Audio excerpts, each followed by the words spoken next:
Number 15 is Koya Oteri from around high school. This guy is the financial advisor for the club. Yes, anything and everything he sees as beneficial to the club's funds, he will mark it off it. For example, he likes to market off the fact that the twins use their twin cest to make the fangirls in the club go crazy. He's like, that's a good marketing plan. Everything, and once he sees something that is bothering the club's plan, he takes it off. Also, he gets very annoyed with people who are annoying him. For example, when Tamaki and him met for the first time, he was very annoyed with Tamaki because Tamaki kept glomping him. He kept saying, "Oh, you're my friend." He's like, "Why are you talking to me? Why are you touching me?"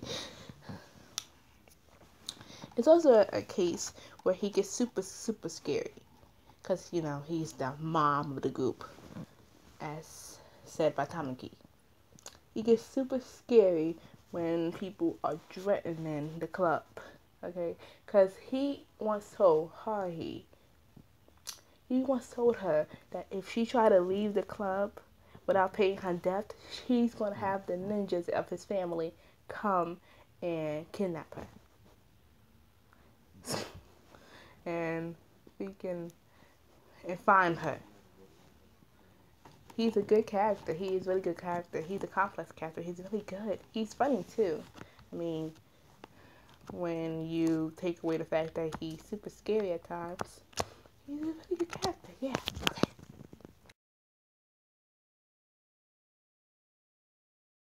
Number 14 is Taka Kazunari from Kuroko no Basket. This guy, he's a bundle of freaking sunshine. He's always making friends with people who is usually on the opposing team or just in general. He's also is always seen with Midorima Shintaro. Yes. And he always calls Midorima Shin-chan or Tsunade because Midorima is a Tsunade. He's Kuroko's rival in a sense because he's the only one that can see Kuroko's passing moves with his Hawkeye.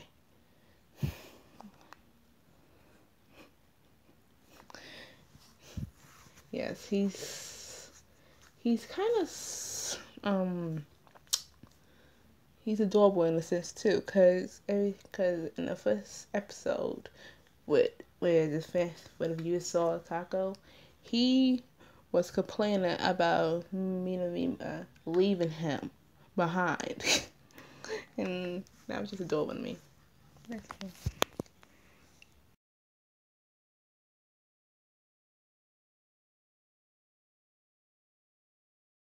Number 13 is Nawaki Kusama from Jojo Romantica. This guy, I know he deserves to be high on the list, but the way I made the list out, it was the way I wrote it down. Anyways, he is just the cutest freaking Sine in Jojo Romantica besides Usagi-san himself and Yukina. Yes, I know Yukina is from the Seki Ichi Hasekoi fandom, whatever. He's so adorable. He's forever calling his lover, whose name is Hirosan. Yes, and despite Hirosan constant hitting him in the head with a freaking book or something else, he loves him. Yes, and he finds Hiroki's little outbursts cute and adorable, and yes, he always remains positive. There are like 3 occasions to when he gets serious. The first occasion is when this guy who works with Hiroki tries to make a move on Hiroki after him and Nawaki broke up, and Nawaki came there and he almost punched the guy in the freaking face. Second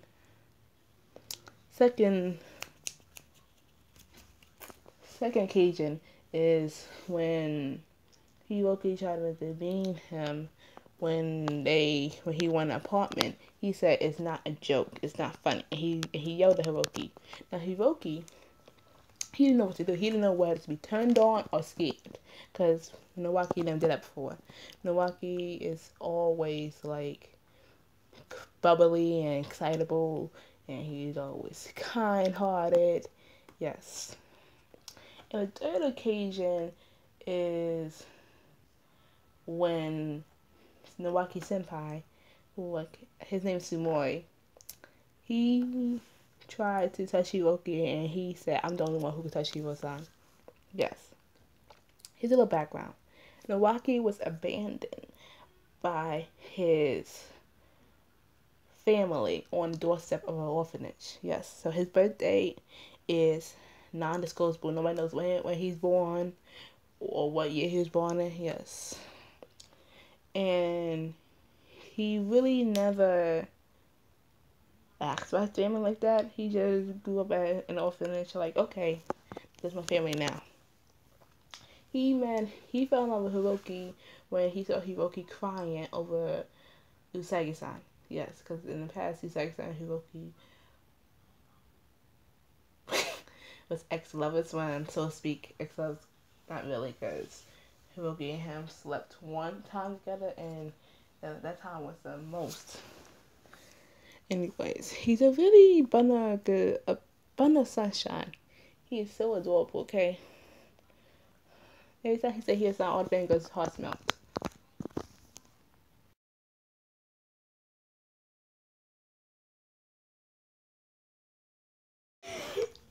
Number 12 is Itachi Uchiha from Naruto. This guy, he's a very complex character. He's forever like telling half truths. He basically wants you to figure out for yourself. He ends up killing his whole clan to protect his village and his little brother. Unfortunately, his little brother do not find out his true intentions for him, or why he killed the whole clan. And his little brother wanted his head on a platter. His little brother named Sasuke, by the way. And after, he killed him, he finds out why his brother did what he did, and he wanted to kill the whole damn village. And he went psychopath. Yes, and Itachi is usually seen as a villain and as a Konoha, because they don't know why he did it. They don't know why he did it. All they know is that he killed the whole Uchiha clan and left to be with the Akatsuki, which is this criminal group, which is like the Espada and freaking and Bleach and like the Organization 13 and Kingdom Hearts, basically. This group is most focused on world domination. And however, unbeknownst to the village, is that the reason why Itachi killed the clan is because the clan was planning an uprisal against the village, and the village leaders told him to do it. And one of his leaders, whose name is Danzo, he told Itachi that if you don't kill this clan, I'm gonna go kill your little brother. And Itachi's like, oh, you're not gonna touch my baby bro. And he went and killed the clan. But he told Danzo after the deed was done, he told him that if you touch my little brother, I'm gonna go expose all the freaking village secrets, and I'm gonna come back and kill you. And he was also Anbu, which is a special elite ninja at the age of 11 and 13. Yeah, from age 11 to 13. He was Anbu at age 11. He became captain at age 13. He's a really good character. He's very funny too, because when he gets into his little deadpan humor, you just want to laugh. No way. And his death is very sad too, because it was one part where he tells Sasuke that forgive me, Sasuke, but this is the last time, and he pokes Sasuke in the forehead. Cue fangirls tears.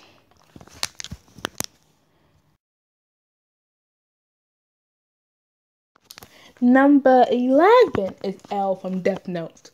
This guy, he's a great character. He's really super smart too.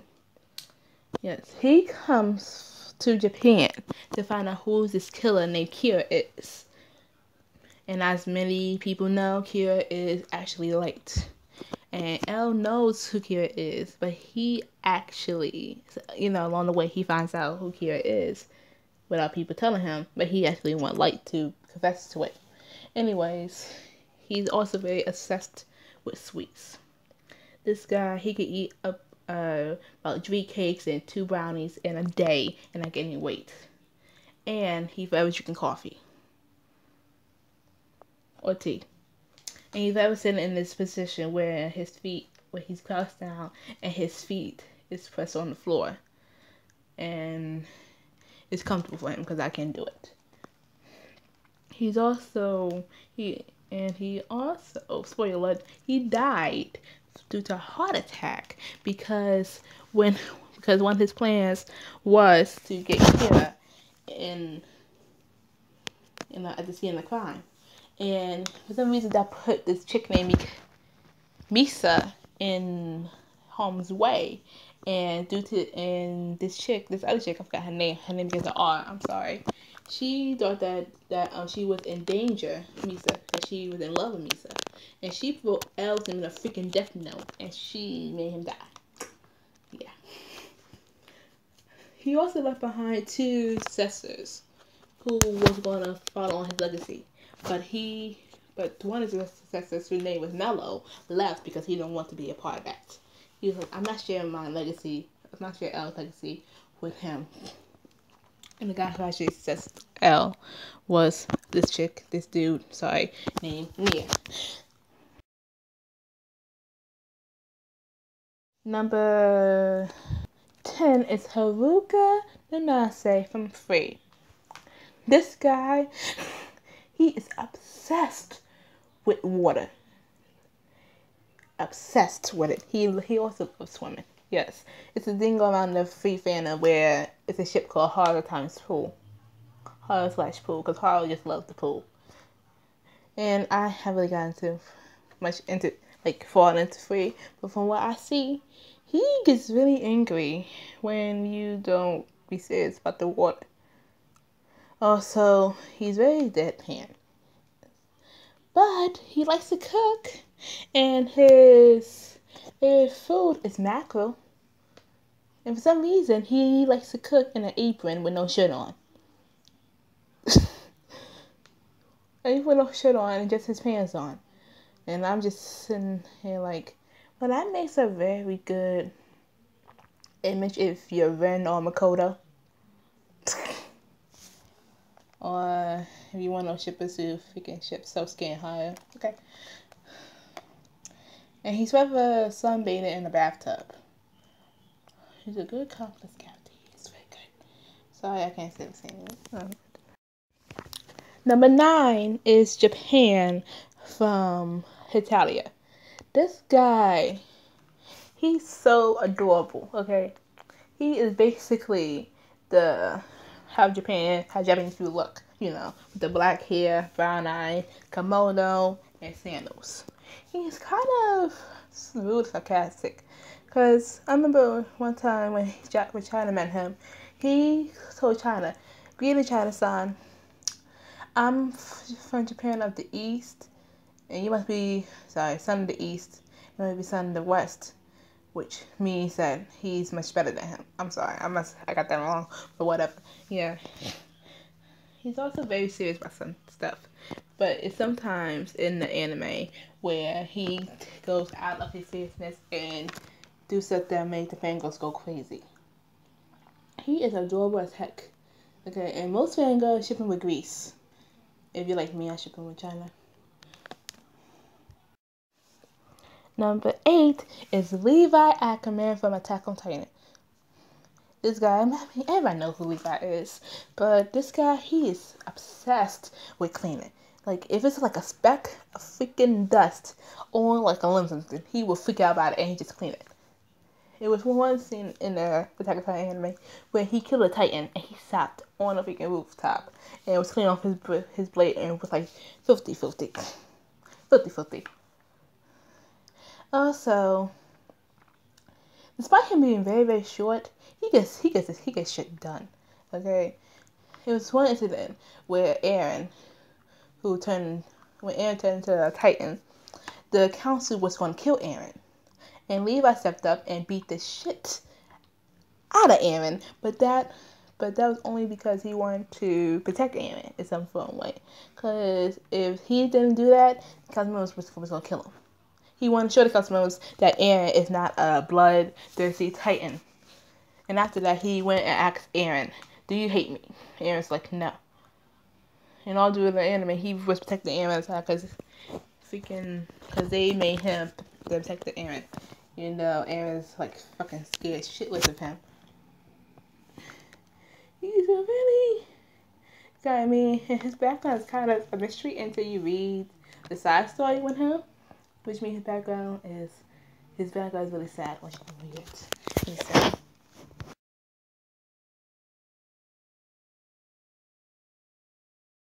Number 7 is Isaiah Orihara from Durara. Everybody knows this piece of trolling trash. This lovely piece of trolling trash. This guy, he's the biggest troll ever, okay? He's forever gone to Ikebukuro, where he is not welcomed by his lover, his enemy, named Shizuru. And he's always provoking him.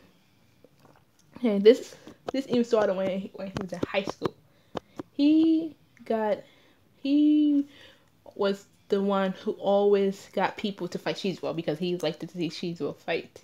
Or he just wanted to fuck with Shizuru's day. He even got Shizuru fired one time. Fired from his bartending job that meant so much to him. And he flashed Ikebukuro for Shinjuku. I ain't gonna say he's a good character because most people hate Isaiah. I personally love Isaiah. Yes, he's badass too. Okay, despite him being one of the shortest ending characters in that anime, besides Shinra and Kita, he makes up for it with his blade and his trolling ways, his psychotic laughter. I mean, there was one incident where these bullies was going to beat up this chick named Anari, and he came in out of nowhere and took the chick's phone and stumped on it while laughing, and the chick was devastated. Then the chick's boyfriend came and tried to fight him, and that's when Shizuru walked in.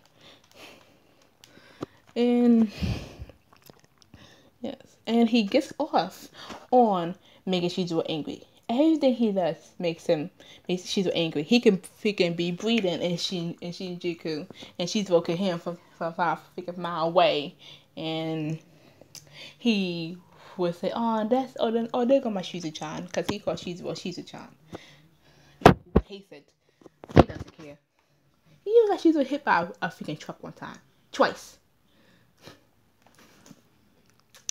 Not much can be said about his background, except for the fact that he got 2 twin sisters that he didn't really mess with. I mean, I see, if you watch the second part of Durara, you will see why he don't mess with him, because they are just like him, with this freaking psychoticness. Except for the older one with the glasses, Maru. She is like this sugar sweet psychopath. She will like laugh and giggle in your face, and you mess with her sister, she will kill you while smiling at you. And then the other one, I forget her name, but she's the quiet psychopath. She will like look at you and then proceed to plot your death. And also, Isaiah is the main cause of some of the gang fights in the damn Ikebukuro. Okay.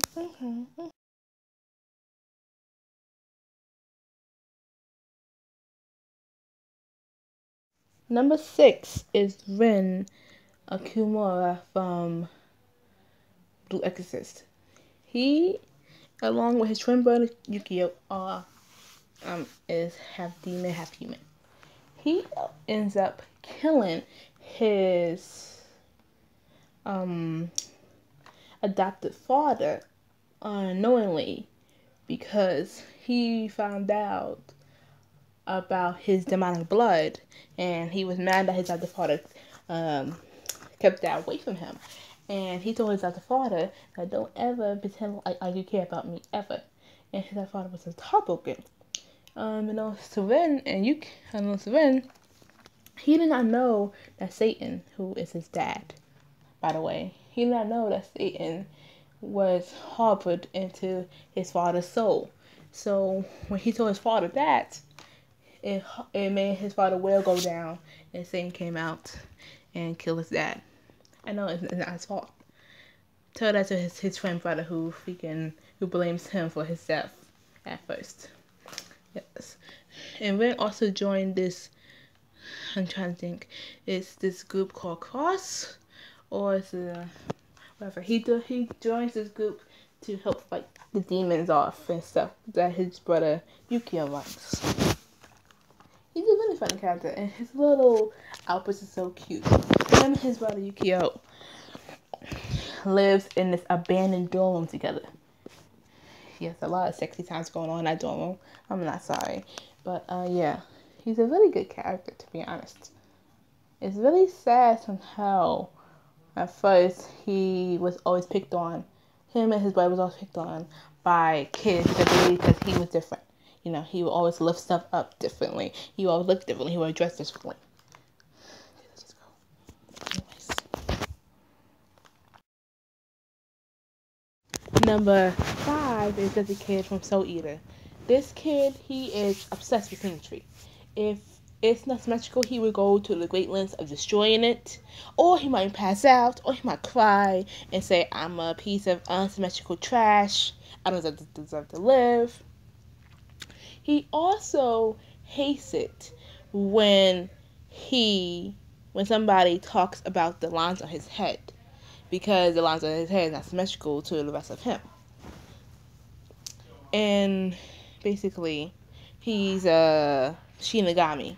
His dad owns the city and a school that he goes to. And people are, this kid named Black Star, he's kind of jealous of him because he's more powerful than him in some sort of way.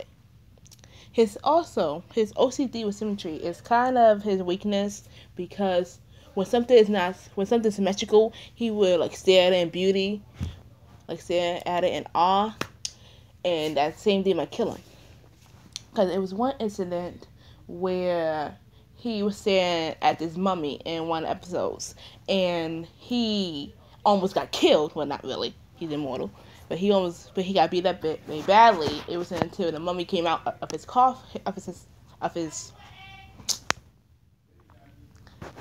It was until the mummy came out of his coffin, or whatever that Egyptian word for the sarcophagus. Yeah. Okay. It was until the mummy came out of that thing, he saw that the mummy was not symmetrical, and he killed it.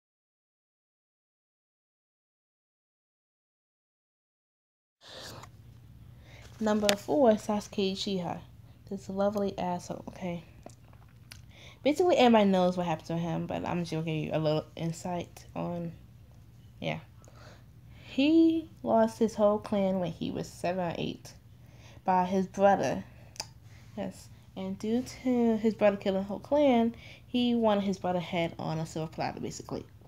So he went through these basic motions, or advanced motions, to get to his brother. From leaving the village and trying to kill his lover. I mean his best friend, lover. To joining a village that was against him, that were against the Leaf Village. To finally meeting his brother and killing him. Yeah. And after he kills his brother, this asshole goes psychotic when he finds out by one of his distant relatives that his brother did what he did to protect him. And he was feeling guilty about that, the fact. Meanwhile, other people was just sitting there like, but you should have not did it, then you gonna feel guilty about it. And then he got his mind got sharing on.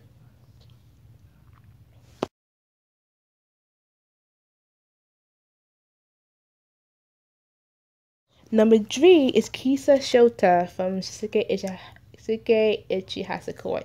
This guy, he's kind of a slut, okay? It was his first appearance where he told a guy he slept with to fuck off. Yes. He is like 30 something years old, where he looks 20 years old, and he's constantly embarrassed by his lover, whose name is Yukina. He's actually very pretty adorable, despite the fact that his mouth is very filthy and his body is even more filthy. But fangirls love him, and I love him too. And for some reason, him and Yukina reminds me of Hiroki and Nawaki. I get into that. Number 2 is Yuichiro Hayakuya. This guy, he been doing it all. Okay, when he was young, he lost his entire family to a group of vampires. When he and his family and his lover was going to escape the vampire city. Yes, his lover name is Mika, by the way. And yeah, and then he thought that his friend, was dead for a very long time until he saw him again when he was 16. He understandably has a very potent hatred towards vampires, except for Mika. Well, he loves Mika, so yeah.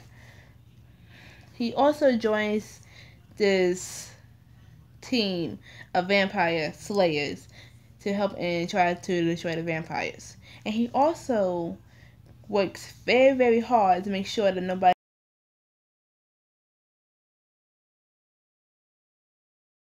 Number 1 is Sebastian Michaelis from Black Butler. Almost everybody knows who he is, but I'm just going to get brief. Basically, he's this demonic butler who lives in England, and he's contracted by soul to this young earl named C.L. Phantom Hive.